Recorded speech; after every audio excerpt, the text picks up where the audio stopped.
हमारे पास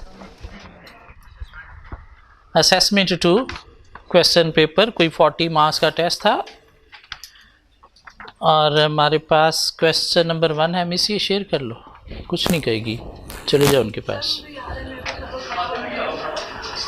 ऊपर पड़ा है, हाँ वापस ही ना आई तो शेयर कर लो जी। क्वेश्चन नंबर 1 था असेसमेंट 2 का। For each of the following scenarios identify which role is being practiced by a manager according to Henry Mintzberg model and give justification of your choice।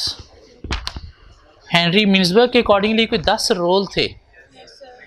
According to Mintzberg कोई 10 role of managers थे। Figurehead, leader, liaison, monitor, disseminator, spokesman, entrepreneur, disturbance handler, resource allocator and negotiator. और question number 1 में हमारे पास कोई 5 scenarios हैं जहाँ से हमने आइडेंटिफाई करना है कौन से रोल की ये बात हो रही है। Number 1, in annual conference of APTMA production managers of Nishat textile participate to represent his organisation. Organisation के बाहर रिप्रेजेंट करना, figure head role.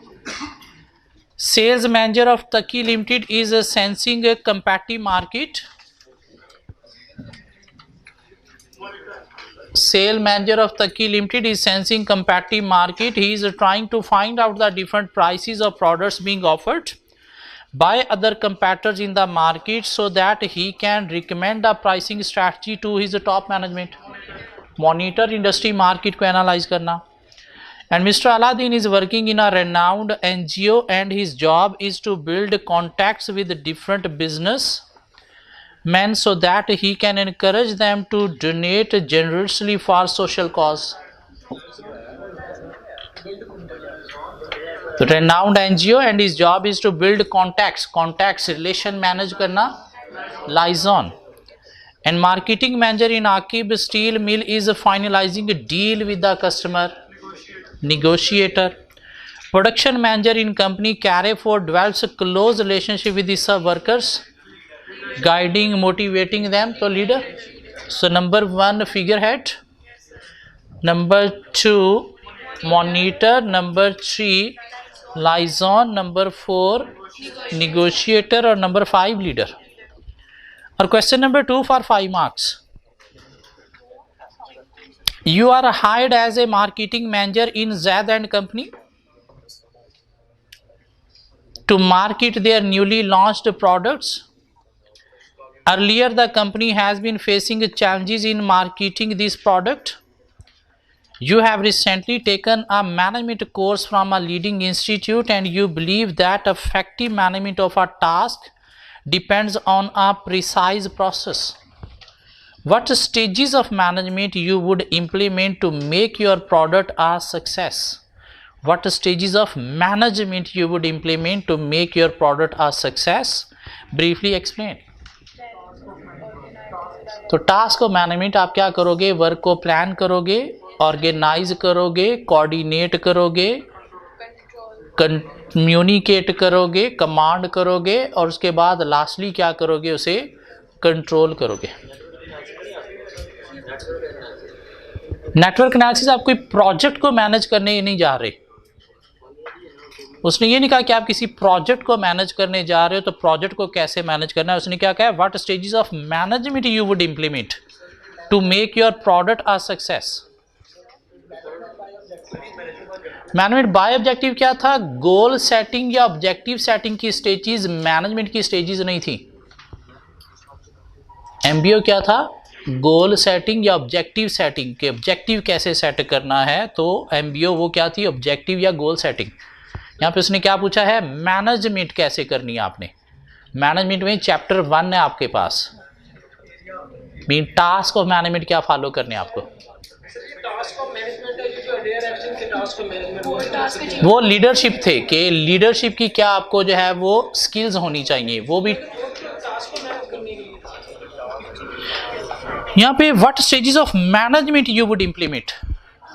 Word management उसने यूज किया, मैनेजिंग नहीं यूज किया।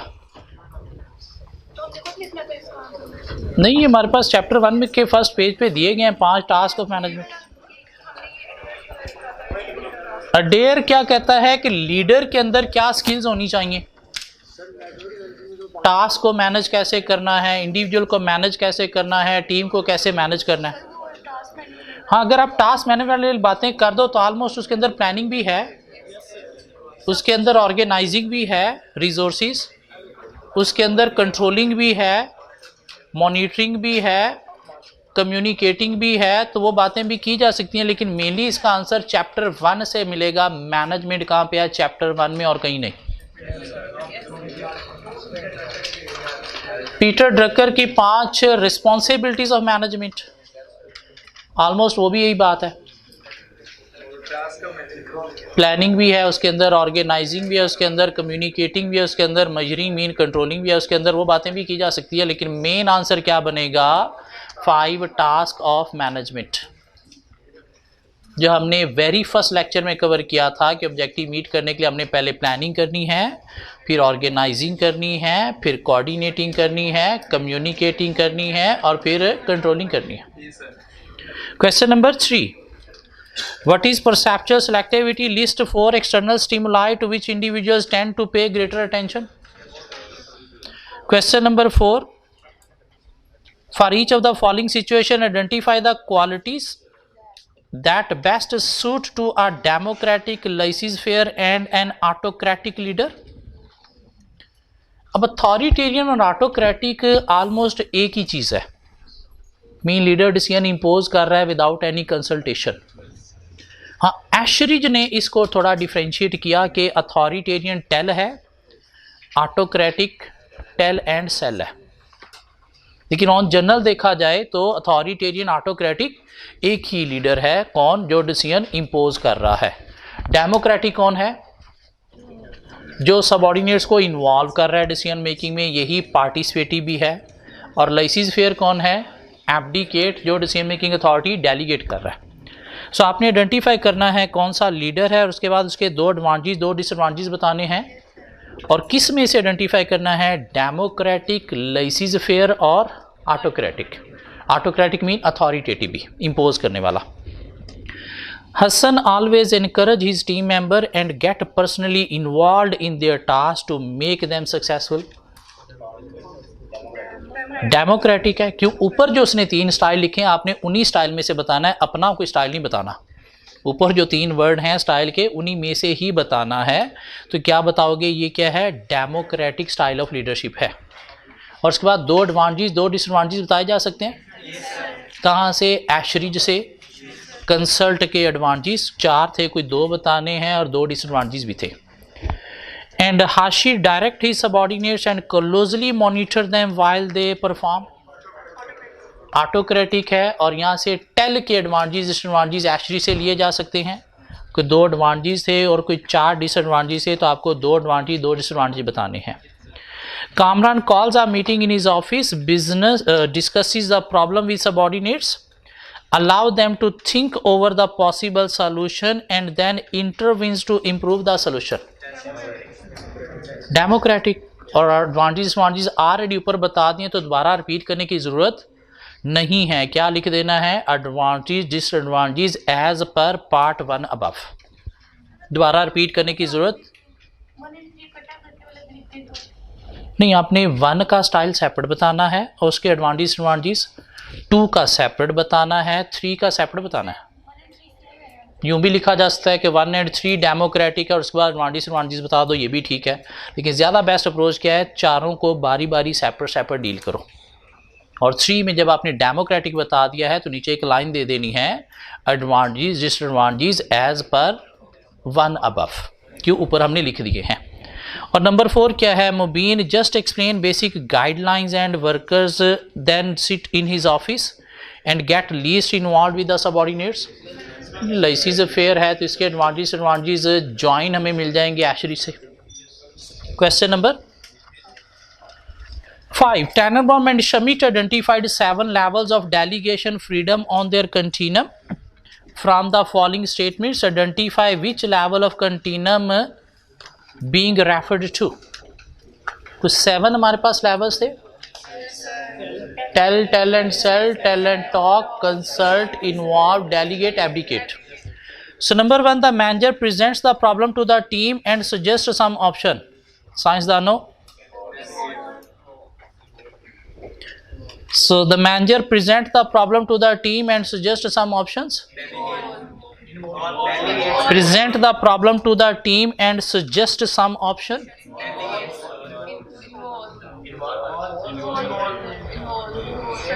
Problem present की है to the team and suggest some option. Option भी सजेस्ट की हैं.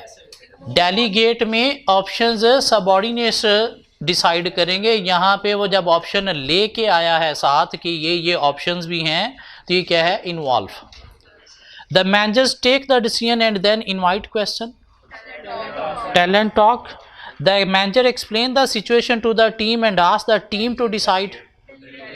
Delegate. The manager allow the team to identify the problem, develop option and make a decision. Abdicate. The manager take the decision and announces his decision to the team. Tell. और question number 6 क्या करना है आपको, matching करनी है. अब process of involving observing, तो शायद ये डेफिनेशन है परसेप्शन की. In the work environment, one manager may perceive a set of financial results as being highly favorable, whereas different managers may perceive the same set of results as being a disaster. Sensation versus perception. Individual perceive object, situation and conditions differently according to their habits. Individual perceive object, situation and condition differently according to their habit. Perceptual selectivity. Perceptual selectivity. Judging someone on the basis of one's perception of the group. Stereotyping. When an individual attributes their own characteristics. Projection. On characteristics. Projection. Cognitive component. Component of attitude, the extent to which individuals satisfaction with particular element of their job. Cognitive job satisfaction, the extent of plausible emotional feeling about their job. Affective job satisfaction. Work related hazards, particularly dangerous working condition. Work related hazards, particularly dangerous working condition. Trigger of job stress. Trigger of job stress. And identifying consistent knee-jerk reaction. Strategies to cope up with stress. और एक हमारा कोई previous Friday test हुआ है chapter 8 और chapter 11 half. ये question paper भी आप लोगों के पास होगा. Question number 1. कितने लोगों के पास ये प्रीवियस फ्राइडे वाला टेस्ट है? ये क्लास में वो कहता मैं दे के गया बच्चों को कल या परसों. कल दिए जी, कल क्लास में दिए ये. और अगर दिए हैं आप लोगों ने लिए हैं तो कहाँ फेंके हैं, समझ से बाहर है. क्यों दिए गए हैं, अल्टीमेटली कोई पर्पस होगा तो आपको दिए गए हैं. शायद आंसर शीट के साथ भी आपको मिले हैं, लेकिन उसके बावजूद मैंने उसे कहा कि एक दफ़ा दोबारा दे दे. क्यों? अगर किसी ने टेस्ट नहीं दिया तो एटलीस्ट वो भी कवर कर सके. और आधी क्लास के पास फिर नहीं है. सो क्वेश्चन नंबर 1 क्या करना है. Tannenbaum and Schmidt identified 7 type of leadership style. Knowing these style options and being able to apply them to a workplace situation correctly in the secret of effective leadership. Identify and briefly discuss the style from following leadership approach. This approach is typified when a leader says the problem we face is, what ideas do you have for solving it? He or she no longer feel the need to have an answer ready. The leader is effectively consulting the team to problem solve with him or her. The problem we face is, what ideas do you have for solving it? he or she no longer feel the need to have an answer ready. The leader is effectively consulting the team to problem solve with him or her. Consult में क्या था, provisional decision present करके उसके ऊपर क्या कर रहा है, आइडियाज ले रहा है. The problem we face is what idea do you have for solving it. Mean आपके पास क्या आइडिया है. he or she no longer feel the need to have any answer ready. Answer अभी तक फाइनल नहीं हुआ. The leader is effectively consulting the team to problem solve with him or her. effectively क्या कर रहा है, consult कर रहा है टीम को प्रॉब्लम सॉल्व करने के लिए. इन्वॉल्व है. क्यों अफेक्टिवली कंसल्ट कर रहा है. ये नहीं कि भाई ये सोल्यूशन है, मैंने डिसाइड कर लिया, ये इसके ऊपर अपने कोई व्यूज़ हैं तो वो दो, ऐसी बात नहीं है. क्यों यहाँ पे वो सोल्यूशन प्रेजेंट नहीं कर रहा. This approach is typified when a leader says the problem I face is I want you to.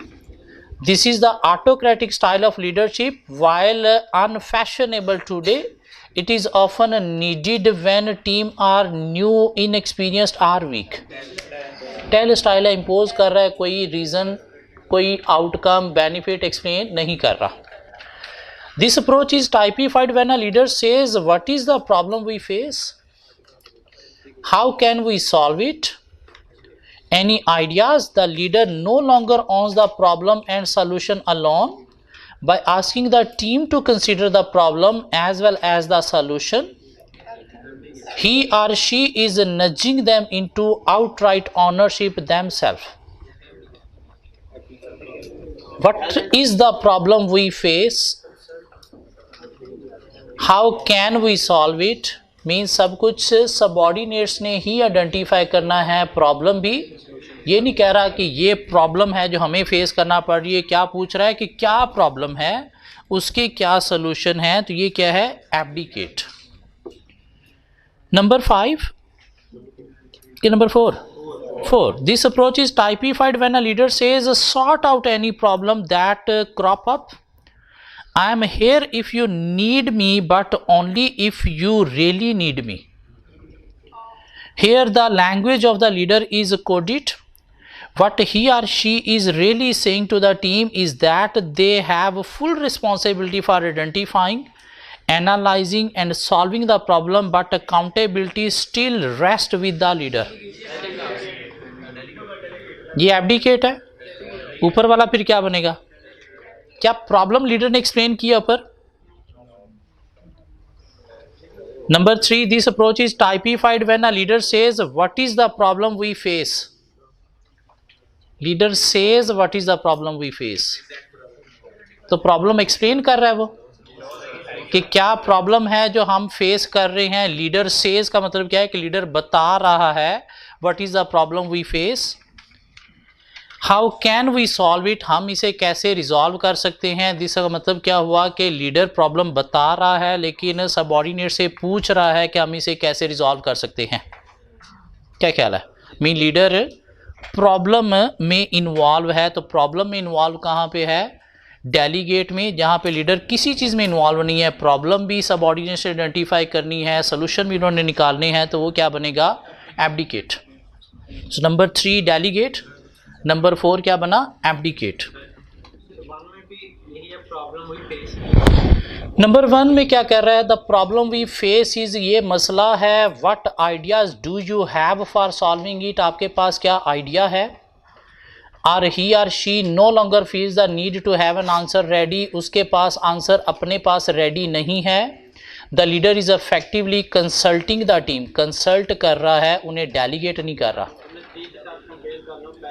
3 में क्या कर रहा है, वो डेलीगेट कर रहा है. बाकी बात भी तो आगे पढ़ो ना, सिर्फ पहली लाइन को नहीं आप मैच करो. 3 में आगे क्या कह रहा है, the leader no longer own the problem and solution alone.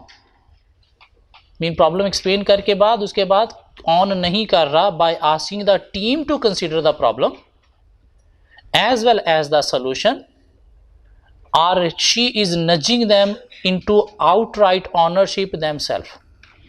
Mean solution किसने ऑन करना है? सबऑर्डिनेट्स ने। तो डिसीजन मेकिंग अथॉरिटी पावर किसके पास है? लीडर के पास नहीं, सबऑर्डिनेट्स के पास।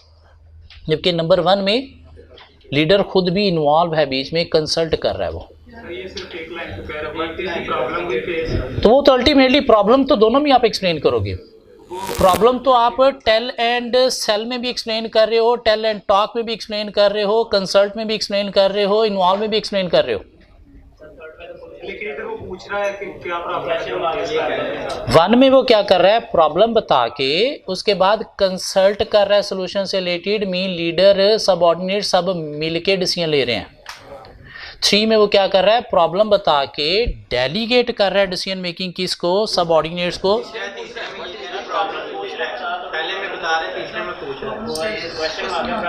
लेकिन उससे पहले लाइन क्या है? अ leader says what is the problem. Leader कह रहा है कि क्या प्रॉब्लम है, मीन प्रॉब्लम लीडर बता रहा है।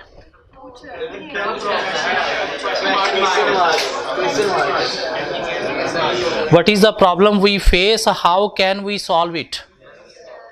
What is the problem we face mean क्या प्रॉब्लम है जो हम फेस कर रहे हैं। लीडर कह रहा है कि क्या प्रॉब्लम है जो हम फेस कर रहे हैं। इसका मतलब ये नहीं कि उनसे पूछ रहा है क्या प्रॉब्लम है। आप क्या कहना चाहते हो? नंबर 3 क्या है? आप इसे स्टाइल कौन सा कहोगे? एब्डिकेट कहोगे। मीन्स एब्डिकेट क्या है कि लीडर ने सब कुछ अलाउ कर दिया सबऑर्डिनेट्स को। सबऑर्डिनेट्स ने मसला आइडेंटिफाई करना है, उन्होंने सोल्यूशन निकालना है, डिसीजन लेना है। लीडर कहीं पे इन्वॉल्व नहीं है। यहाँ पे तो लीडर इन्वॉल्व है ना।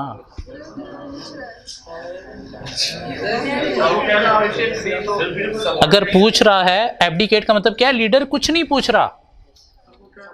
सबऑर्डिनेट्स देखेंगे हमें लीडर की जरूरत कब है। एब्डिकेट का मतलब क्या है? लीडर कहीं पे इन्वॉल्व नहीं है, उसने सब कुछ डेलीगेट कर दिया किसको? सबऑर्डिनेट्स को। उन्हें ये भी नहीं पूछ रहा प्रॉब्लम क्या है। वो सबऑर्डिनेट्स ने खुद ही देखनी है, खुद ही सोल्यूशन निकालना है, खुद ही डिसीजन लेना है। यहाँ पे लीडर जब प्रॉब्लम पूछ रहा है, दिस मीन प्रॉब्लम में इन्वॉल्व है, उसके सोल्यूशन में इन्वॉल्व नहीं है। तो ये क्या है? डेलीगेट है। डेलीगेट का मतलब क्या है कि लीडर प्रॉब्लम में इन्वॉल्व है, उसके सोल्यूशन में सबऑर्डिनेट्स इन्वॉल्व हैं। एब्डिकेट का मतलब क्या है? लीडर कहीं भी इन्वॉल्व नहीं है। क्या ख्याल है? अब क्लियर होता है? नंबर 4, नंबर 1 क्या बना? इन्वॉल्व। नंबर 2 क्या बना? टेल। नंबर 3 क्या बना? डेलीगेट। नंबर 4 क्या बना? अब इसमें कोई मसला है किसी को तो बताए मुझे। चलें आगे। Number 5, this approach is typified when a leader says problem keep cropping up, can you see what's going on, come up with some ideas and get back to me. The decision may still be the leaders, but the team can have a high level of influence over the final outcome. Problem we keep cropping up. Can you see what's going on? Come up with some ideas and get back to me. The decision may still be the leader, but the team can have a high level of influence over the final outcome. Involve में high level of influence है, means subordinates leader मिल के decision ले रहे हैं। Involve. And number 6, this approach is typified when a leader say the problem I face is I want you to because. Still the leader is in the driving seat, but there is the need to get others to understand why they are doing what he or she wants. Talent cell या talent talk? Talent cell. Questioning answering allowed नहीं कर रहा, सिर्फ problem और क्यों है ये वो एक्सप्लेन कर रहा है। सो नंबर 1 जो है वो क्या बना? Involve. Number 2 tell. Number 3 delegate. Number 4 abdicate. Number 4 involve. और number 6 tell and sell. Question number 2 सीधा रटा आपको लिखना है। क्वेश्चन नंबर 3 सीधा रटा आपको लिखना है। और आज हमारा टेस्ट हो रहा है चैप्टर 11 का कंप्लीट, ऐसी बात है। उसके बाद हमारा कोई नेक्स्ट फ्राइडे शायद बन रहा है 31 जनवरी को। उसके बाद हमारे पास शायद कोई 1 फरवरी भी एक डेट है, 2 को संडे है, तो 3 फेब भी एक डेट है, 4 फेब भी है, 5 को शायद छुट्टी हो। सो 31 जनवरी को आप दे रहे हो चैप्टर 9 एंड 10 का टेस्ट। 1 फेब को आप दे रहे हो चैप्टर 1 का टेस्ट, 3 फेब को चैप्टर 2, 4 फेब को चैप्टर 3, 5th को आप दे रहे हो चैप्टर 4 एंड 5, और 6 फेब को आप दे रहे हो चैप्टर 7 का टेस्ट। बीच में चैप्टर 6 का आप टेस्ट दे रहे हो 29 जनवरी को।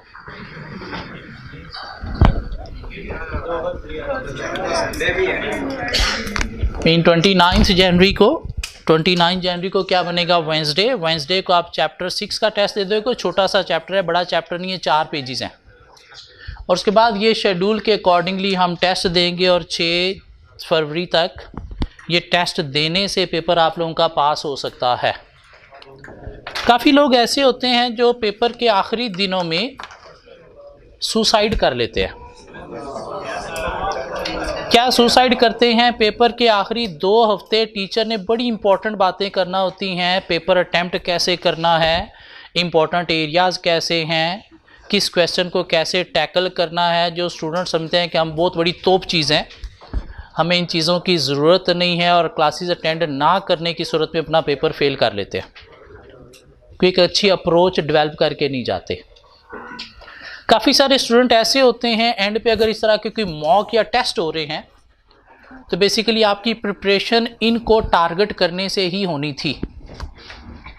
क्यों? आपको आखिरी मंथ में टारगेटेड स्टडी चाहिए, और वो टारगेटेड स्टडी ऐसे ही हो सकती है कि डेली एक चैप्टर है तो मैंने करना है।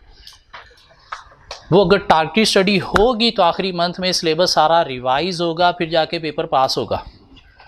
अगर वो टारगेटेड स्टडी आप नहीं करोगे, इनको मिस कर दोगे कि मैं बड़ी तोप चीज़ों मैं खुद ही मैनेज कर लूँगा, तो काफ़ी स्टूडेंट इस वजह से भी पेपर अपना फेल कर लेते हैं।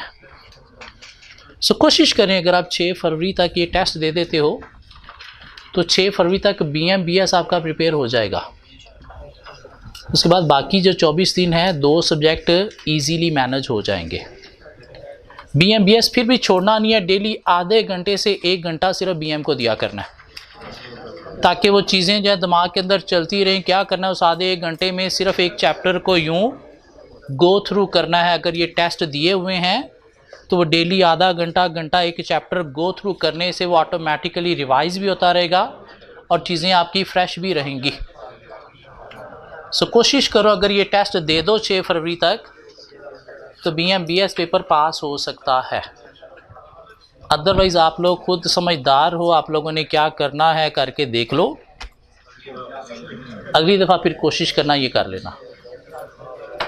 और पेपर ये या तो यहाँ पे पास होना है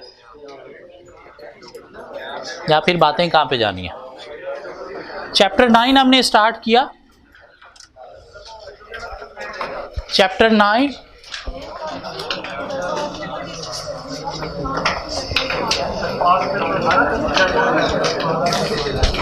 पास पेपर में कोई इशू है तो मुझसे डिस्कस कर सकते हो आप।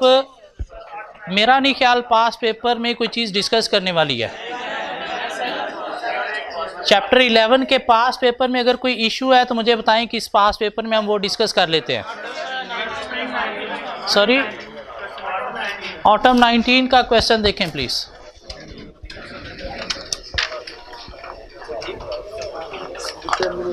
On page 180।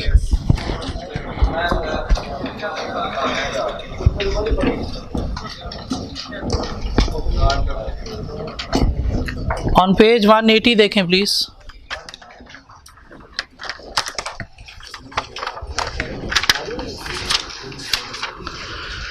So item 19, question number 3 for 4 plus 5, 9 plus 6, 15 marks के लिए एक ही question.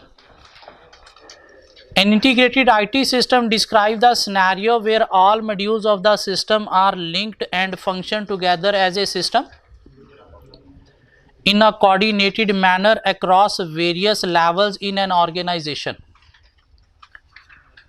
Requirement A for 4 marks. Briefly explain the type of information that can be handled by an integrated system at various levels of an organization. Give one example of each type.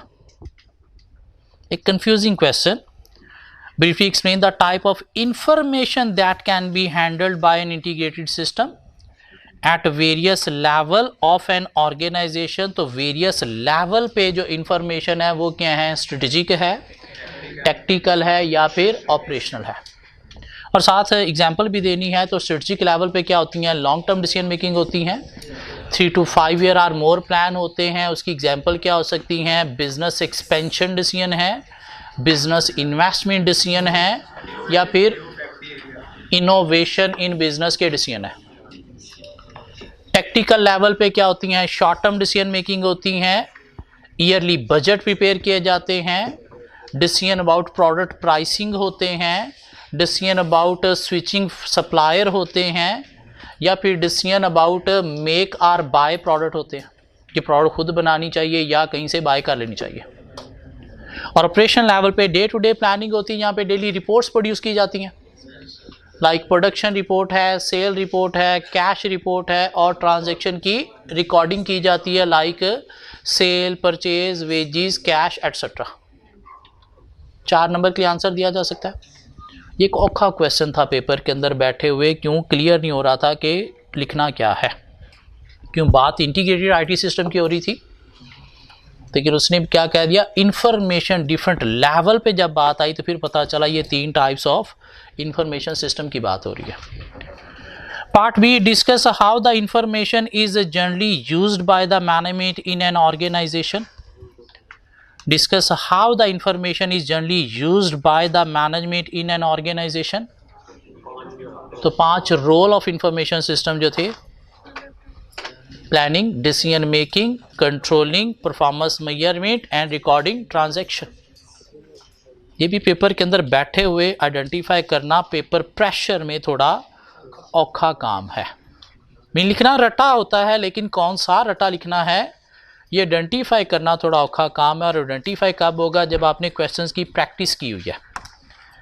And part C, state any 3 advantages and disadvantages of using an integrated system. तो 4 advantage 4 disadvantage उसने 3 पूछे. And part D, list down any 4 underlying modules that would be linked to a typical integrated finance system. Modules finance system के, account receivable, account payable, accrual, prepayments, cash at bank, sale, purchase and inventory. And give an example of how the module could work simultaneously. तो example भी हमने पढ़ी हुई है कि अगर हम एंटर करेंगे like sale transaction from auditing department, that will be simultaneously updated into account receivable, sales and inventory ledger. Book के अंदर लिखा हुआ ये रटा. उससे पीछे differentiate between deterministic and self organising system. ये पास में एग्जाम में बुक में था, टॉपिक एग्जामिनर ने निकाल दिया. ये अब इसको काट दें, हमारे सिलेबस में अब नहीं रहा.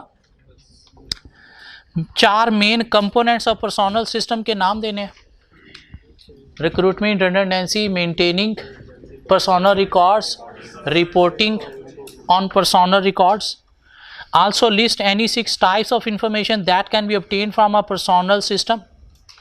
information कौन सी obtain की जा सकती है, तो वो रिपोर्टिंग वाली बातें हैं. हेड काउंट की रिपोर्ट प्रोड्यूस की जा सकती है, डाइवर्सिटी जेंडर मिक्स की रिपोर्ट प्रोड्यूस की जा सकती है, बेनिफिट्स की रिपोर्ट प्रोड्यूस की जा सकती है, एब्सेंटीज़म की रिपोर्ट प्रोड्यूस की जा सकती है, टेन्योर प्रोफाइलिंग, एज प्रोफाइलिंग और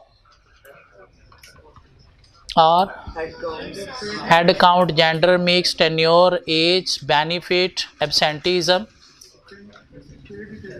और पे डिटेल की रिपोर्ट प्रोड्यूस करके कंपेयर की जा सकती है विद प्रीवियस ईयर। और इसके अलावा क्या था, part C, the use of expert system is gaining popularity in modern business. Briefly explain the term expert system. Also mention 3 preconditions that may need to exist for expert system to perform effectively. Problem clearly define होनी चाहिए, rules define होने चाहिए। Conventional system से problem resolve नहीं हो सकती, complex issues हैं और इन्वेस्टमेंट कॉस्ट जस्टिफाइबल है। और साथ आपने क्या करना है, कुछ बेनिफिट्स बताने हैं 4 किसके, एक्सपर्ट सिस्टम के।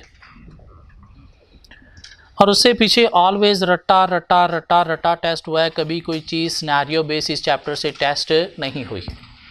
सिर्फ ये पिछली अटैम्प्ट में ही जो क्वेश्चन था थोड़ा कंफ्यूजिंग था कि इंफॉर्मेशन की टाइप्स उसने पूछ ली और साथ पूछ लिए कि इंफॉर्मेशन यूज़ कैसे होती है, main role of information system क्या है। अदरवाइज़ कभी कोई कंफ्यूजिंग क्वेश्चन नहीं आया।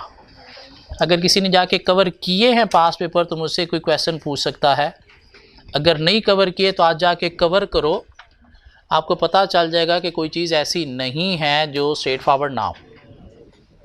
चलें चैप्टर 9 की तरफ।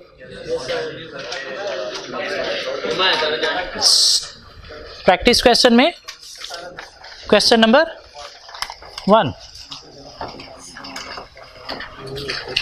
On page 181, question 109।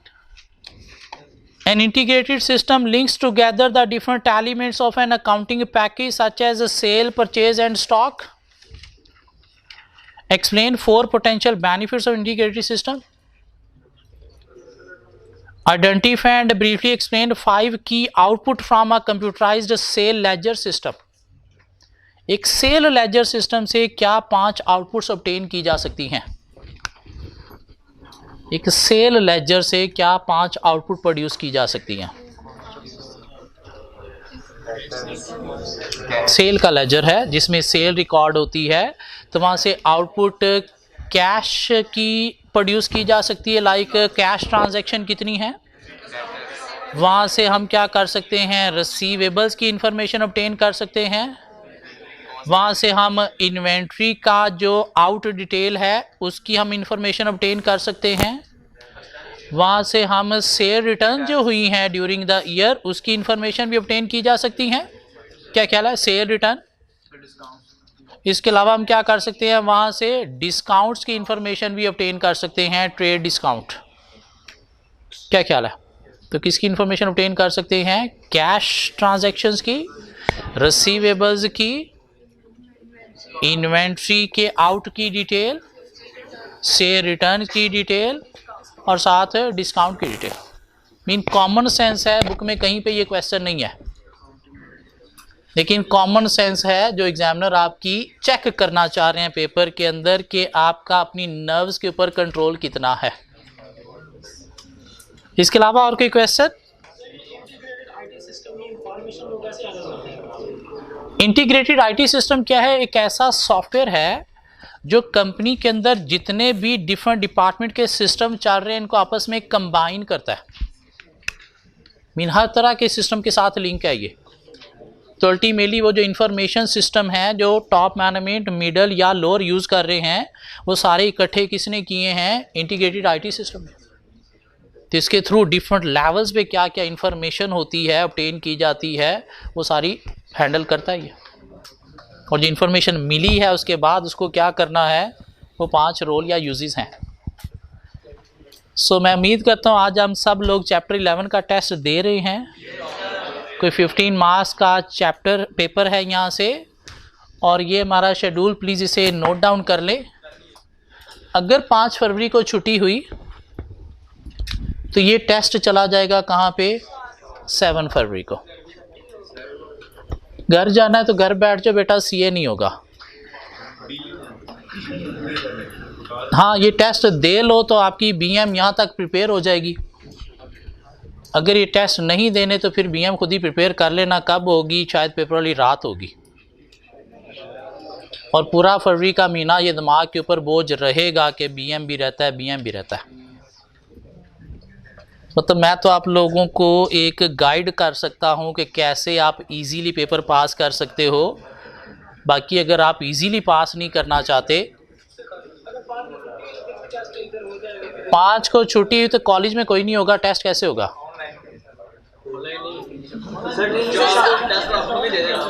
तो यूं कर लेना, फिर अगर आपने यहाँ पे घर चले जाना है तो ये टेस्ट लेके चले जाना, घर जाके अटेम्प्ट कर लेना, यूं कर लेना।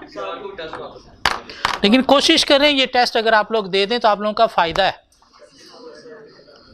क्योंकि ये टेस्ट बनाने पे मुझे तो टाइम लगना है, मेरा तो दिमाग लगना है, तो नुकसान मेरा है। मेरी ज़िंदगी बड़ी आसान है, 31 को सिलेबस ख़त्म हो गया, आप अपने घरों में अपने घर हूँ, मुझे ना यहाँ पे टीए को बिठाने की ज़रूरत होगी टेस्ट कंडक्ट करने के लिए, ना टेस्ट चेक करने के लिए, मुझे कोई फ़र्क नहीं पड़ेगा, मेरे लिए तो आसानी है। क्या ख्याल है? ये टेस्ट देने से फ़ायदा किसका है? आप लोगों का फ़ायदा है कि यहाँ तक पेपर प्रिपेयर हो जाएगा। मेरा क्या फ़ायदा है? बीएम वैसे ही अगले सेमेस्टर के बाद ख़त्म हो